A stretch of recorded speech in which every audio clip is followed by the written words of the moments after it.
continuar estudando recursos que serão conectados aí na placa-mãe, como o caso da CPU, que, como eu te dizia, é a unidade central de processamento, que também pode ser chamada de CPU. Então, a CPU, ou a unidade central de processamento do teu computador, é o processador do computador. É o local onde os dados serão processados de forma centralizada.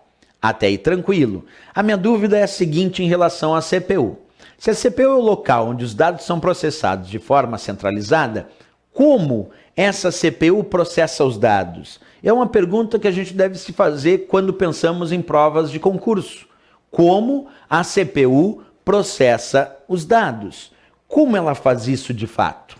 O entendimento é com operações de entrada, de saída e também com relação de operações de entrada e saída com as memórias do computador.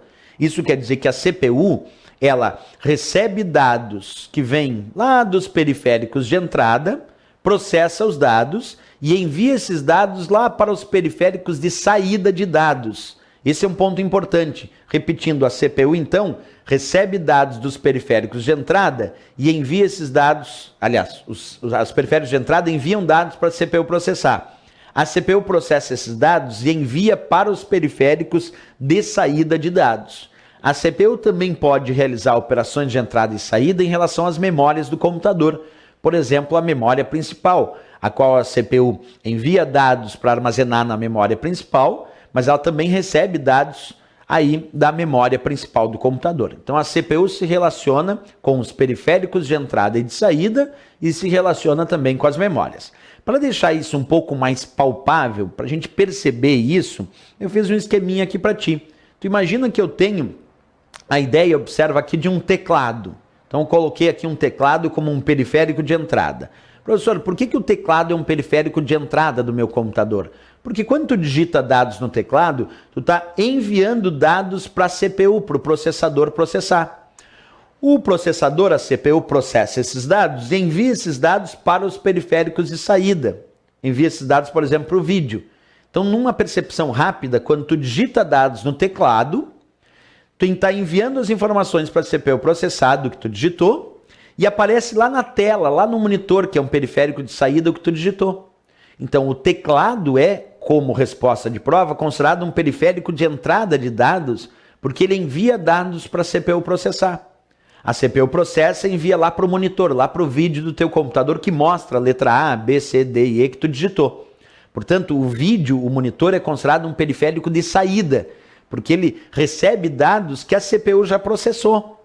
Agora, temos situações onde os periféricos podem ser de entrada e saída ao mesmo tempo.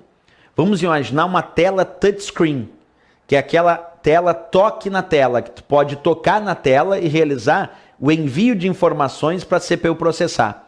Então, um monitor touchscreen, monitor toque na tela, é considerado um periférico de entrada e saída simultaneamente. Percebe? Enquanto o teclado é um periférico de entrada e o vídeo, o monitor, é só um periférico de saída, se a prova cobrar um monitor touchscreen, um monitor toque na tela, ele realiza a entrada de dados para a CPU e também recebe dados que a CPU processou. Portanto, um monitor touchscreen é considerado um periférico de entrada e saída. Quer ver outros exemplos? O mouse. O mouse é um periférico de entrada, porque ele envia dados para a CPU processar. Quando tu movimenta o mouse ou clica nele, ele está enviando essas informações, esses dados para a CPU processar. E ao mesmo tempo, o contrário, observa, eu tenho uma impressora. Aí tu imagina que tu mandou imprimir alguma coisa. Com o mouse, tu deu o comando imprimir. Então, tu mandou uma informação para a CPU processar. A CPU recebeu essa informação e imprimiu lá na impressora. Se a impressora está imprimindo, é porque esses dados já foram processados. A impressora é um periférico de saída. Outro exemplo, um scanner.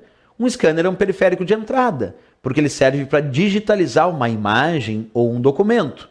Tu coloca o documento ou a imagem no scanner, ele envia para a CPU processar e aparece essa imagem lá na tela do teu computador, que é o periférico de saída. Mas o scanner é só periférico de entrada. Agora, olha um detalhe. Se a impressora é periférico de saída e se o scanner é um periférico de entrada, tu imagina que tu comprou uma impressora multifuncional. Bem, uma impressora multifuncional tem scanner e tem impressora. Então, se a impressora multifuncional tem scanner e tem impressora, então a impressora multifuncional é um periférico de entrada e saída simultaneamente. Se eu pegar só impressora, é só periférico de saída. Só scanner, só periférico de entrada. Mas a impressora multifuncional é um exemplo de periférico de entrada e saída simultaneamente. Outro exemplo, vamos pegar um microfone. Um microfone é só um periférico de entrada. Por quê, professor? Porque envia dados do que eu estou falando aqui, da minha voz, para a CPU processar.